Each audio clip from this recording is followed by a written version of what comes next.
নমস্কার বন্ধুরা, আজ আমি আপনাদের সাথে শেয়ার করব চাল কুমড়োর একটা নিরামিষ রেসিপি।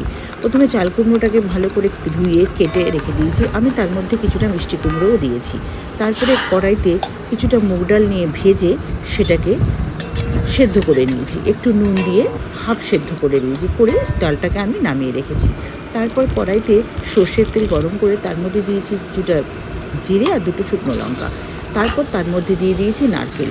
আপনাদের কাছে যদি ফ্রেশ নারকেল থাকে আপনারা সেটাও ব্যবহার করতে পারেন। আমার কাছে ছিল না, তাই আমি প্যাকেট নারকেল পাউডারই ব্যবহার করেছি। তারপরে চাল কুমড়ো আর কেটে রাখা কুমড়োগুলো ওর মধ্যে দিয়েছি পরিমাণ মতো নুন আর হলুদ আর কিছুটা চেরা কাঁচা লঙ্কা। তারপরে যেই চাল কুমড়োটা সেদ্ধ হয়ে আসবে তখন তার মধ্যে ওই সেদ্ধ করা মুগ ডালটা দিয়ে দিয়েছি। সেদ্ধ করা মুগ ডালটা দিয়ে ভালো করে মাখা মাখা হয়ে আসলে দিয়েছি পরিমাণ মতন চিনি। মিষ্টিটা আপনারা যে যেরকম খান সেরকম দিতে পারেন। মিষ্টি দেওয়ার পরে যেই ঘন্টটা মাখা মাখা হয়ে আসবে